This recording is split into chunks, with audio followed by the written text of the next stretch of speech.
You're listening to the N2K Space Network.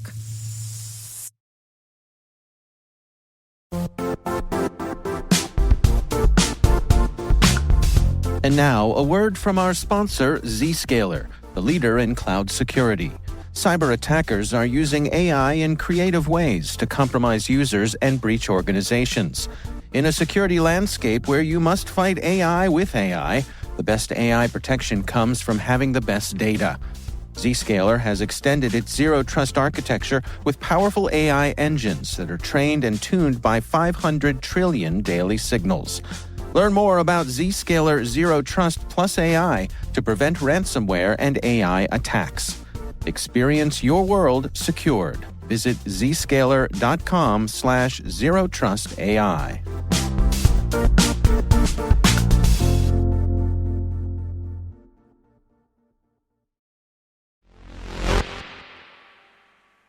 Let's go into the T-minus Wayback Machine for a second.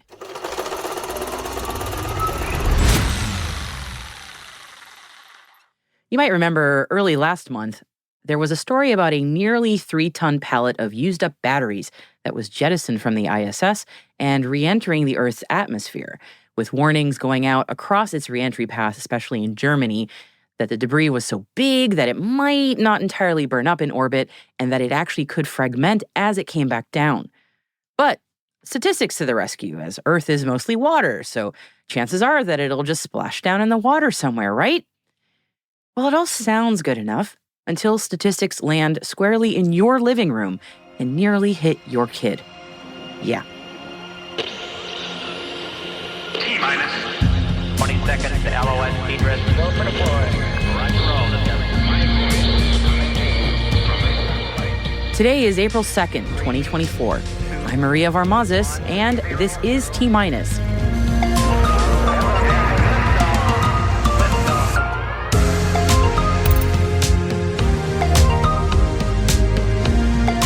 Space trash lands in a house in Florida. The Southwest Research Institute will collaborate with Astroscale US on a refueling spacecraft. Terran Orbital regains compliance with the New York Stock Exchange. And our guest today is Joseph Horvath, CEO of Nova Space. We'll be discussing workforce development strategies to attract and retain talent, a critical need in the space industry. So stay with us for that chat.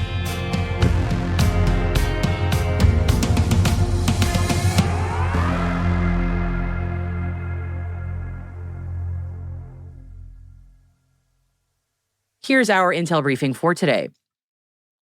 Space debris, when we talk about it in the space industry, is usually a concern of how it will affect orbits and the spacecraft using them, and how we need to make sure we prevent the Kessler effect, a phenomenon that would basically render low Earth orbit unusable for quite a long time. But again, sometimes space debris does mean the stuff that doesn't burn up as it screams through our atmosphere. And just about a month ago, March 8th, the nearly 3-ton battery pallet EP9, which was jettisoned from the International Space Station in 2021, made its unguided re-entry through Earth's atmosphere. And while the heat of re-entry did burn up most of that pallet, some of that space trash did survive the re-entry process, likely, the extremely dense nickel-hydrogen batteries. And it looks like a decent chunk of whatever made it through re-entry went straight through the house of Mr. Alejandro Otero of Naples, Florida. Mr. Otero responded to a post on X about the EP9's re-entry with this response a few days later. "Hello, looks like one of those pieces missed Fort Myers and landed in my house in Naples, tore through the roof and went through 2 floors, almost hit my son. Can you please assist with getting NASA to connect with me? I've left messages and emails without a response." In fact, Mr. Otero even has a video from one of his home security cameras that captured the sound of the object going through his house's roof and 2 floors. And it was at 2:34 p.m. Eastern Time on March 8th, which was the right time and the right path for the battery pallet reentry. Here's the sound from that video.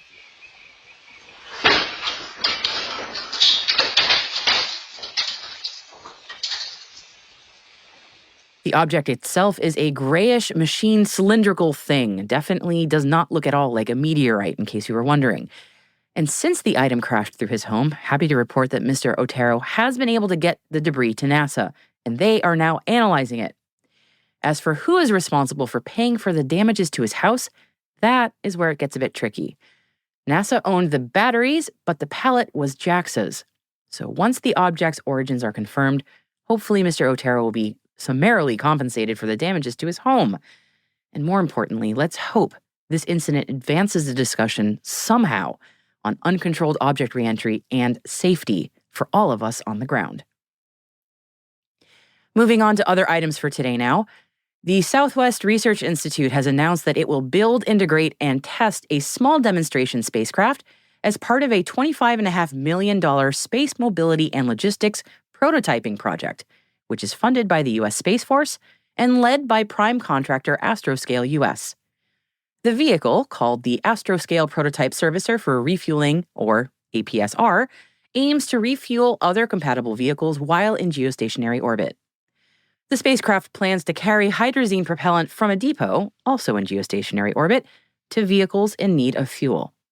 Over the next 16 months, Southwest Research Institute will construct the host vehicle for the APSR in the Institute's new 74,000 square foot space system, spacecraft, and payload processing facility.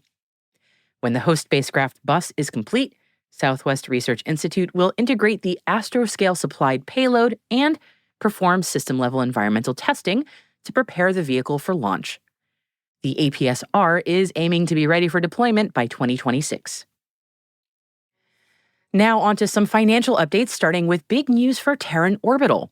The satellite manufacturing company have received a notice from the New York Stock Exchange stating that they have regained compliance with the minimum stock price and will be removed from the NYSE's noncompliant issuers list. Terran Orbital had previously received a noncompliance notice from the New York Stock Exchange because the average closing price of the company's common stock was less than $1 per share over a consecutive 30 trading day period. On March 28, 2024, the company's common stock closed above $1 and had an average closing share price of at least $1 over the prior 30 trading day period. And the Italy-based subsidiary of Terran Orbital Corporation, TIVAC International, has secured a subcontract for the European Defence Agency's Hub for EU Defence Innovation Proof of Concept Prototype 2023.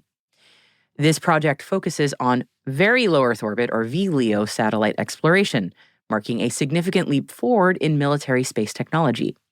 The contract encompasses Phase A of the LEO to VLEO spacecraft, culminating in a preliminary design review.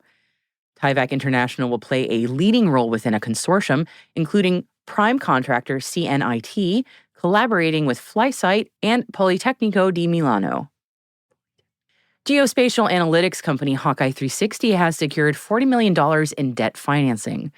Over the last 12 months, Hawkeye 360 has raised $108 million across its Series D1 round and this debt financing, which the company says has underscored the support and confidence from investors and lenders regarding its business and financial momentum. The debt financing has come from Silicon Valley Bank, a division of First Citizens Bank. Hawkeye 360 says the debt financing will play a crucial role in furthering the company's efforts to enhance its technological infrastructure and continue the build-out of its satellite constellation. AST Space Mobile originally wanted to launch the first batch of Bluebird satellites in Q1 before rescheduling them to Q2, but their latest earnings report said that the 700 square foot satellites won't arrive at the launch site until July or August. The company ended the first quarter of 2024 with cash and cash equivalents and restricted cash of approximately $210.8 million. Tokyo-based Sky Perfect JSAT Corporation has announced its decision to invest 10 billion yen, and that's approximately over $65 million US dollars, for domestic and international space-related startups and space venture funds. The company also announced a collaboration with the acceleration program Accela, provided by Spacetide Foundation. According to the press release, this collaboration aims to combine Sky Perfect JSAT's accumulated insights and assets with the new technologies of startups, fostering the co-creation of new space businesses for a sustainable future. This investment is part of Sky Perfect JSAT's broader commitment to leverage new technologies and expand its presence in the space industry, as outlined in a 2022 announcement to invest 150 billion yen by 2030. The Colorado Air and Spaceport has received a $500,000 grant from the Colorado Department of Transportation and another $55,555 specifically in an Adams County grant match, and that's to rehabilitate the pavement on taxiways and parking ramps. Colorado's spaceport is licensed for horizontal takeoff and operates as a general aviation airport surrounding both private aircraft and commercial cargo operations. The facility also hosts a Colorado National Guard Armory, the Colorado Department of Transportation Aeronautical Division, and a Colorado State Patrol office. The paving project is scheduled to start later this spring or early summer.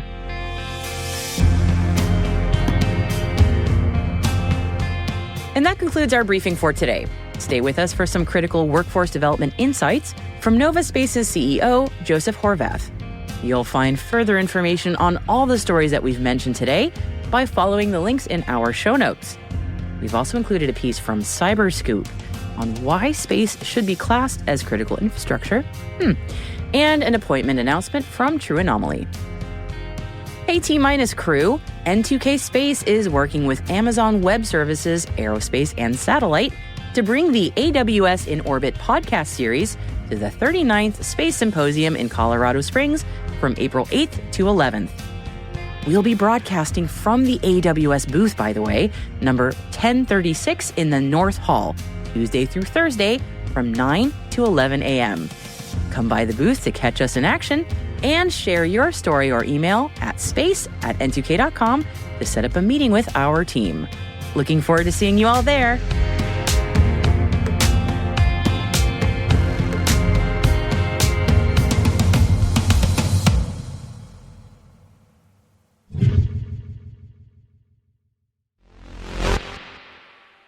Our guest today is Joseph Horvath, CEO of Nova Space. And I started by asking Joe what the nexus was for starting Nova Space and what their mission is. Nova Space was started with focus on providing training and professional development opportunities for the space industry on both the commercial and government side. And then we've worked to expand that to make it really a whole workforce solution where we're not only doing training and education, but now we've expanded to doing sourcing and placement and other custom courseware development and things of that sort that isn't only focused on expanding the individual's experience with regards to being able to support the space industry, but then also helping companies with their products or their services and educating the workforce on how they use those and how they may impact the way they do their job. And when I say training, I'm really talking about skill development. There are certainly college degree programs to get, a bachelor's or master's or PhD in a field that is specific to space, such as astrophysics or rocket science or any of those types, but then also related fields as well. Engineers is a great example. If you're a software engineer or mechanical engineer, there's a need for you in the space industry, but the honest reality is you're going to get very little space background in those types of programs at the college level. Even if you add some focus there at the college level, the reality is that the university system is built around research. I mean, that's how we use the higher education system. It's very theoretically focused and very research focused. That's great when you're looking at those very advanced niche areas that we need experts in. But for the majority of people working in the space industry, they don't need a college degree. They need to take skills that they have in whatever their area of expertise is, whether it's one of the STEM related things, which is certainly a possibility, but it might not really be STEM related. It might be you're going to go be a graphic designer working at a space company, because now that it's all commercial, every commercial company needs all of those supporting functions, right? They need law and they need the finance and human resources and, all those things. Those people have those skills in other industries. We need to be bringing them in with that expertise and giving them the space skills that they need in order to be successful. The next thing that we started to discover was really focused around just the absolute lack of people to fill roles within the space industry, period. I mean, there's tens of thousands of open roles, and they can't get filled because all that's happening is that the same individuals are getting recycled and poached back and forth over and over again. And this really stems from the history of being a government focus for space. When we had NASA and the DoD as the main focuses, and with those large prime contractors supporting, space was a real niche industry to work in. And the workforce was relatively static. You had a few people retire and a few people come in, and overall, you didn't see a whole lot of growth. With the launch of the Falcon 9 for SpaceX becoming successful, to me, that the inflection point on the commercial side, that we've just seen that explosive growth since then.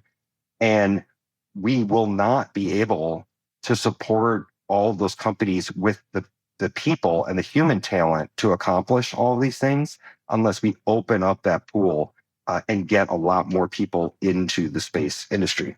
I can't think of anything more important than that, honestly. I when I speak to people who aren't going to retire because they love this industry so much, but are of the age where they could, that is the number one thing they are concerned about, is there aren't many people kind of following up behind them, and they're wondering, where are those folks?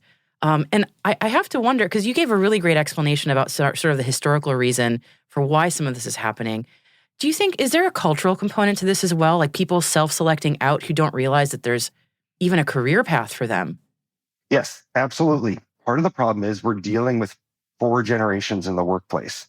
And as we've studied this, there's a lot of similarities culturally between boomers and Gen X in how they expect work to go for them, what their career would be like, how much of the training and education that they need to be successful was on them to accomplish, and how much was provided for them by the company or in onboarding or upskill training within.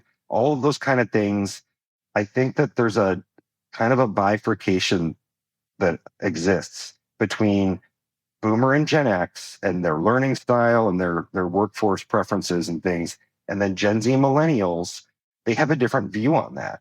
And I think that's part of the problem, is that, for one, as those boomers leave, the Gen Z and millennials are not coming in to fill the way we would have expected. And one of the problems that we're seeing comes from the university side. And we've got a really interesting study that said that of individuals who are getting a STEM degree from a university right now, only about 25% of those graduates are then going out and entering a STEM career. 75% of them are going into a non-STEM career. And that is a scary thing, not only for the space industry, but really just for the entire STEM-related technological growth and industry of the United States.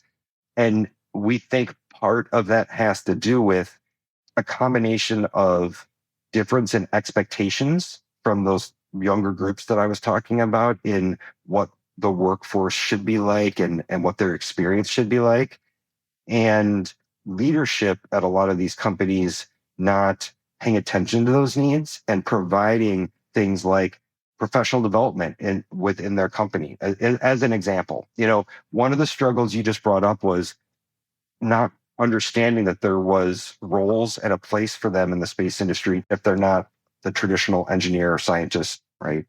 So not only communicating that, but then also providing them either early in their career or as a transitory thing, the right kind of upskilling and support, and giving them that confidence that they don't have to be the rocket scientists to go work in the space industry. They just have to understand some of the basic fundamentals at not even at a real technical level, but to be able to speak the language. And when I say that language, that standardization of knowledge within the space industry is one of the areas that we're trying to use to help with the problem we're discussing right now. A salesperson is an example. Sales and business development is important to these commercial companies. They have to have that to survive. The worst thing I can think of doing is taking an engineer and trying to teach them to be a salesperson, that is not a personality thing that most engineers would want to do, right? What I need to do is take a really good salesperson from maybe the aviation industry or the cyber industry or something, teach them the space stuff that they need to know to be successful. And now I've got somebody with, maybe years and years of experience that can really hit the ground running for my space company. And that's the problem, is we're not bringing that talent in. We're just recycling the talent we already have, searching for unicorns. So much of what you said, it really is resonating with me. I grew up seeing basically the space program wither away. So I didn't think a career in space was even a viable thing. For those of us who never saw that, who are very much in the workforce now, how do we even make people aware that, if you're a space interested person, or if you're thinking like that's a career venue for you, how do you even make inroads there? It's funny you bring up some of those requirements for job roles and things like that. And I deal with these companies every day that are looking for talent to fill roles, right? And so often what I'm seeing in the space industry is what they're asking for is such a unicorn that, I can go out and find it for them probably, but it's going to cost them twice as much as they think it's going to cost them to get that person with that decade of experience with these really specific requirements. By the same token, I can probably find them the person that has 80% of that, who has a wealth of experience in, say, like I said, like aviation or auto industry or cyber, and say, look, I can get that next 15% to match this one through some really good onboarding and upskilling. And you're going to pay half the amount, and you're going to be bringing in these people that really want to be in the industry and fill these roles. I'm going to be on a panel at the Space Symposium talking about workforce. And one of the things that I'm going to talk about is this effort, and it's kind of a space education, a gap analysis, if you will. But we're not just looking at K through 12. We're looking from K through retirement. Because one of the things that we've discovered is whenever I'm at a workforce panel or talking about space workforce, listening to others talk about it, historically, and we still do this, we talk about inspiring the next generation. And how do we inspire the next generation to want to be in these STEM careers and things like that? I think the problem is there are programs out there for that type of a thing. Some of them are through NASA, some of them are through nonprofits, different things like that. The problem is they're all, for the most part, 1 or 2 touch kind of experiences where it's a summer program where a teacher follows something that they've learned. They do it for a month or a week or whatever it is, and then it's over. And who knows what the result is of that? Who knows how that impacted somebody? Who knows if that actually gave them additional STEM skills that are going to help them up the ladder as they go through their all that kind of stuff. Those touches are great, but we need to get past just this idea of we need to inspire. What we're looking at is, okay, we need to approach this more holistically and say, where are the gaps for these companies in the workforce? And how do we apply that both right now to help them with bringing in current working adults to help with these problems that they're having and get more people in? And then for the next generation that's coming up, how do we support them in the K through 12 fashion where they're getting STEM and space inserted into their education all the way K through 12? We need a better job of a program that understands that we're moving them towards specific skills and abilities that they're going to need. And then now we've prepared them for college or trade school. That's another huge gap, is the skilled trades in space. Absolutely. So that's a group that we're really focused on, bringing in the welders, electricians, and seamstresses, even all kinds of skilled trades that are needed in the space industry. You don't need a college degree. I need them coming out of community college. I give them the space they need to understand what's unique about welding for space, as an example. And then now we've got this whole group that is ready to go. They know what they're doing, and they're ready to start contributing on day one, instead of traditionally what has taken years of on-the-job training to get them up to the level that they need to be at.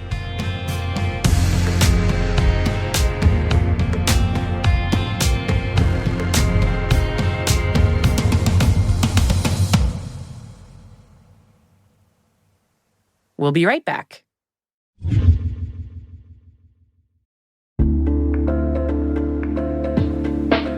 And now, a word from our sponsor, SpyCloud, the cybercrime analytics leader.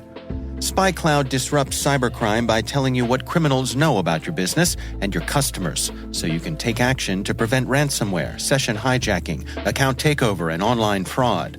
SpyCloud constantly recaptures and analyzes new data from the criminal underground, including credentials, session cookies, and PII siphoned from malware-infected devices. With knowledge of the specific exposed data criminals have in hand from InfoStealer malware on managed and unmanaged devices, security teams can respond with a more efficient and effective process called post-infection remediation that fits seamlessly into existing incident response frameworks. Get SpyCloud's post-infection remediation guide outlining the 7 steps for preventing a malware infection from becoming a full-blown ransomware incident. Visit spycloud.com/cyberwire. That's spycloud.com/cyberwire. And we thank SpyCloud for sponsoring our show.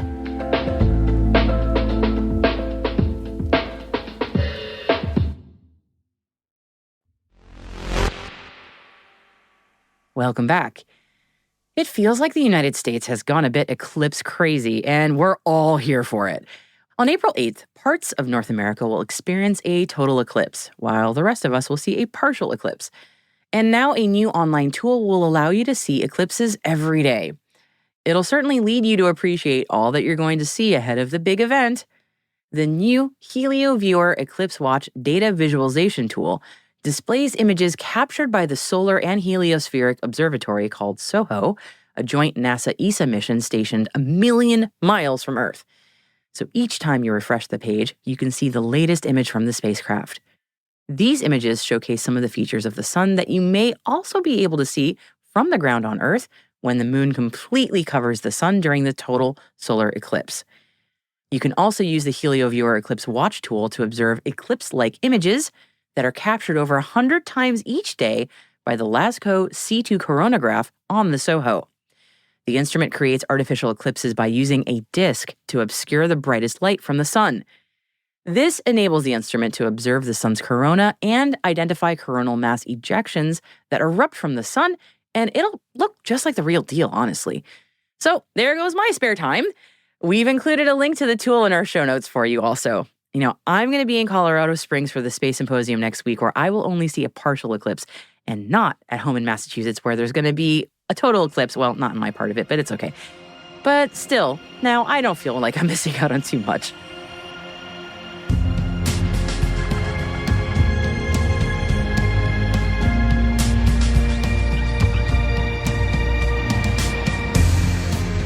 That's it for T-Minus for April 2nd, 2024. For additional resources from today's report, check out our show notes at space.n2k.com. We're privileged that N2K and podcasts like T-Minus are part of the daily routine of many of the most influential leaders and operators in the public and private sector, from the Fortune 500 to many of the world's preeminent intelligence and law enforcement agencies. This episode was produced by Alice Carruth, mixing by Elliot Peltzman and Trey Hester, with original music and sound design by Elliot Peltzman. Our associate producer is Liz Stokes. Our executive producer is Jen Iben. Our VP is Brandon Karp. And I'm Maria Varmazes. Thanks for listening. We'll see you tomorrow.